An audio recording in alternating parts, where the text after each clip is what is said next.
1200 € tout de suite ou 1200 € dans 48 heures. Quel serait ton choix si tu avais un choix à faire entre ces deux choix-là? Je pense qu'on est tous d'accord que ton choix serait de prendre de l'argent là tout de suite parce que tu ne sais pas si demain tu l'auras. Alors, est-ce que c'est ce que tu fais réellement quand tu mets ton bien en location? Tu sais, lorsque le locataire arrive et qu'il va prendre l'appartement, tu signes le bail, très souvent il va te parler de virement bancaire. Est-ce que c'est ce que tu fais? Est-ce que tu prends l'argent tout de suite avant de donner ton bien en location? Ou alors comment tu imagines les choses? Dans cette vidéo, moi ce que je te propose, c'est de te donner les astuces pour être sûr que tu vas avoir ton argent le jour où tu signes le bail, le jour où le locataire fait son état des lieux d'entrée avec toi. Je vais te donner différentes solutions et à toi de prendre la solution qui te convient le plus. En tout cas, reste jusqu'à la fin de cette vidéo pour ne rater aucune des informations précieuses pour toi que je vais te partager. Je te fais cette vidéo parce que il y a très peu, le 30 avril, j'ai signé le bail avec un locataire parce que le précédent était parti donc et on a fait l'état des lieux d'entrée et ça m'a donné l'idée de te faire cette vidéo parce qu'il y a beaucoup de nouveaux propriétaires qui font cette erreur là. Et c'est juste dommage. Et je voulais vraiment en parler avec toi. Si tu n'es pas encore propriétaire ou si tu es un propriétaire en devenir, regarde et écoute bien cette vidéo pour pouvoir appliquer les conseils que je vais te donner par rapport à ce fait-là. L'argent lorsque le locataire arrive et prend possession du logement. Alors, si tu ne le sais pas encore, du coup, je vais te l'apprendre dans cette vidéo. Lorsque tu mets en place un locataire, la première fois que le locataire arrive, quand vous signez le bail et qu'il fait l'état des lieux d'entrée, il doit te donner, si c'est en location nue, le premier mois de loyer, d'accord? Il doit te donner également la caution. Si c'est de la location nue, la caution s'élève à 1 mois de loyer. Si c'est de la location meublée, la caution peut s'élever à 3 mois de loyer. Dans mon cas, moi, je prends toujours le loyer avec charge parce que, voilà, en meublé ou en nu, je fais toujours ça, je prends le loyer avec charge. Donc, quand tu arrives, tu es un nouveau locataire, en l'occurrence, pour le bien que je viens de louer, là, le 30 avril, c'est un bien que je loue en nu. Donc, le loyer est de 600 € et donc, le locataire me devait, pour la signature et l'état des lieux d'entrée, 1 mois de loyer, donc le loyer du mois de mai, plus la caution qui se lève à 1 mois de loyer également, donc 600 €. Donc, ça faisait un total de 1200 € et il me devait me payer aussi la dernière journée puisqu'on a signé le 30 avril. Donc, il me devait le loyer de la journée du 30 avril. Donc, ce que je vais t'expliquer, c'est quoi? Très souvent, quand tu arrives à ce niveau-là, beaucoup de propriétaires, comme vous savez aujourd'hui, tout se passe de façon digitalisée, se disent, bon, ok, je vais lui donner mon RIB, pardon, le jour de la signature et comme ça, le locataire, il pourra me faire le virement. Donc, ça veut dire que tu vas récupérer réellement l'argent 2 jours après. La première possibilité qu'il y a, c'est par exemple de dire au locataire que pour la signature, il faut que tu aies l'argent sur ton compte. Comme ça, tu es sûr d'avoir ton argent, quoi. Ce n'est pas normal pour moi de mettre ton bien entre les mains d'un locataire et que tu n'aies pas reçu l'argent. Ça, c'est ma conviction des choses et c'est ce que je veux te partager. Il faut au moins que quand la personne rentre dans le lieu, que tu puisses avoir cet argent-là. Puisque malgré tous les garde-fous que tu peux mettre, on ne connaît pas l'être humain, en fait.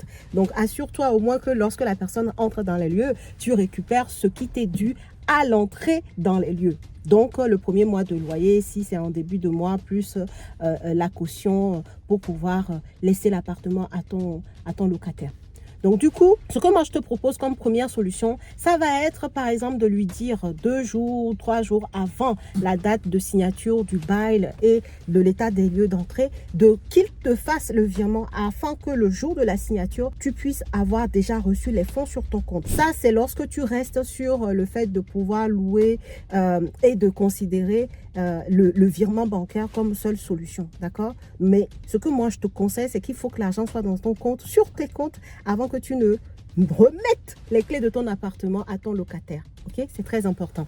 Ensuite, la deuxième solution que je te propose, ça va être par exemple, alors ce qui se passe avec cette solution, c'est que forcément le locataire, il ne te connaît pas non plus, même si vous avez décidé de travailler ensemble, qu'il t'envoie de l'argent sur ton compte alors que vous n'avez pas encore signé de contrat, ça pose problème. Donc la solution que tu peux avoir pour cela, si tu es à l'aise avec l'ordinateur et tout, avec les sites, tu peux aller sur DocuSign par exemple, au lieu de faire ton bail en papier, tu peux choisir de faire un bail à distance, donc un document Word, tu crées le bail et tu fais la signature électronique. Donc, ce qui permet au futur locataire d'être déjà en possession de son bail et que le jour où vous vous voyez, donc c'est le jour de l'état des lieux d'entrée et donc de la signature de l'état des lieux d'entrée. Ce jour-là, donc, ça ne serait qu'une dernière formalité. Dès lors que vous faites la signature électronique et qu'il est en possession de son bail signé, donc il n'y a plus de problème, il peut te faire ce virement-là. Voilà, mais s'il n'y a pas ce côté formel-là, il n'a pas de bail parce que tu préfères faire un bail papier, bah, pour certains locataires, c'est vrai qu'ils ne sont pas rassurés de te faire ton virement. Donc, ça veut dire que bah, forcément, tu arrives et bah, tu n'as pas encore le virement de ton loyer de ton premier mois. C'est là que tu lui donnes le RIB et puis il fait le virement. Mais le virement va revenir deux jours après ou pas. Comme je le dis, on n'est jamais assez prudent. Ok, donc maintenant je vais te parler de ce que moi je fais. Ce que je fais, c'est quoi? Je fais souvent les beaux physiques parce que bon, je me déplace et tout, puisque je le fais en même temps que l'état des lieux d'entrée. Donc ce que moi je demande aux locataires, c'est soit ils ont aujourd'hui ce qu'on appelle le virement instantané. D'accord?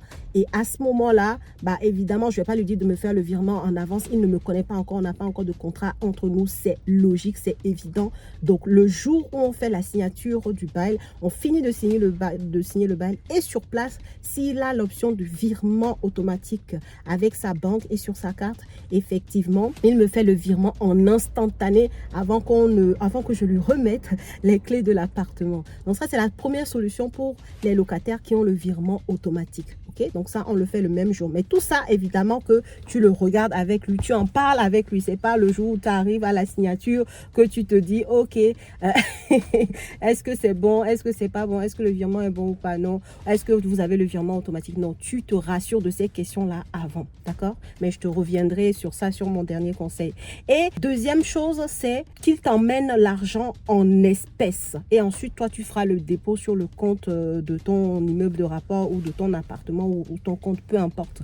Donc ça aussi, c'est une solution safe pour moi, où tu sais que la personne, elle arrive avec son cash, elle te donne les loyers et la caution, et ensuite c'est toi qui te charges d'aller faire les dépôts sur ton compte, tu vois. Maintenant, d'autres vont me dire, mais pourquoi est-ce que je ne pense pas au chèque? Si, je sais très bien qu'on peut faire les paiements par chèque, mais c'est la même chose. Qui me dit que ce chèque n'est pas sans provision? Sinon, il faut faire les chèques de banque. Ça existe aussi, mais tu t'imagines, là, on aime la simplicité et l'efficacité. Donc, on va choisir des choses qui sont simples à mettre en œuvre. Le chèque, c'est pas simple. Si la personne doit faire un chèque de banque, il faut qu'elle aille à la banque. Il faut que ensuite tu prends il t'envoie le numéro de son chèque de banque. Tu appelles sa banque pour vérifier que c'est bien un chèque de banque. Enfin, moi, je l'ai fait pas pour mes locations. Moi-même, j'ai dû à émettre des chèques de banque, par exemple, quand j'étais en train d'acheter une voiture, des choses comme ça. Là, oui, mais attends, là, on va aller sur des choses simples à mettre en œuvre. Donc, le chèque, moi, je l'exclus. C'est pas ce que je te conseille, parce que tu peux être en face de chèques sans provision, en fait. Tu as la solution du chèque de banque, mais il faut ensuite aller faire les vérifications avant le jour de signature de ton bail et de l'état des lieux d'entrée. Donc, en solution simple, garde bien en tête que tu as ces deux choses que je t'ai données vraiment.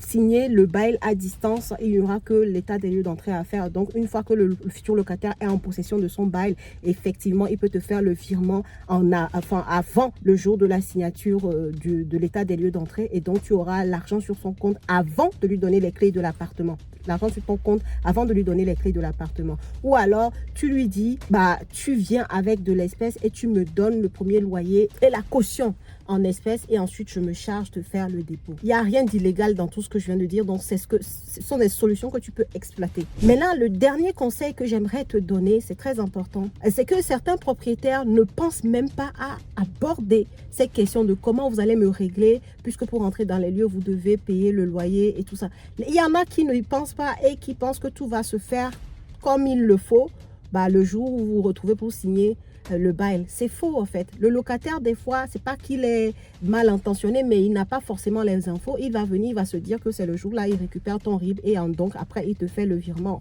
Tu vois, normalement, voilà, c'est pas méchant ou c'est pas rusé en fait. C'est juste qu'il n'a pas l'info. C'est toi le propriétaire qui sait que tu n'as pas envie de donner ton bien à quelqu'un qui ne t'a pas encore donné les premiers sous qu'il te doit. C'est à toi de te veiller à ça et donc de lui donner l'information à l'avance et de parler avec ton futur locataire à l'avance de comment va se dérouler la passation, donc le fait de lui remettre les clés, de signer les baux, comment tu fais, si c'est électronique, si c'est en présence, donc comment il doit te régler ce qu'il te doit avant de prendre les clés de ton appartement. C'est à toi que revient cette responsabilité, d'accord? Donc ne zappe pas ce détail qui est important, tout comme lui demander de te ramener l'attestation d'assurance habitation. C'est, voilà, je le dis comme ça peut paraître évident, mais c'est des choses que on se dit que le locataire est au courant. Non, il n'est pas au courant.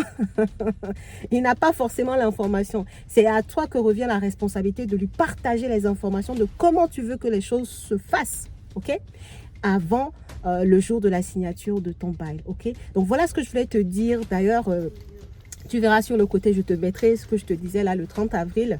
Et moi, je fais toujours ça en espèces. On compte l'argent ensemble. Et ensuite, comme on dit, les bons comptes font les bons amis. Tu as mon appartement, j'ai les sous qui me reviennent de droit avant de te donner les clés. Et puis, on parlera de la suite après. Après, moi, je leur donne mon RIB et ils ont le temps de d'inscrire le RIB sur leur compte et ensuite de procéder au futur au loyer par virement bancaire sans aucun problème. Mais pour récupérer les clés de l'appartement, il faut que j'ai d'abord les fonds et c'est ce que je te conseille de faire également. L'argent tout de suite, pas dans 48 heures, ok? Mais il y a une méthodologie pour être sûr que ça sera comme tu le souhaites. Voilà ce que je vais te partager dans cette vidéo. Si elle t'a plu, je t'invite à la liker, à la partager et je te dis à la prochaine vidéo.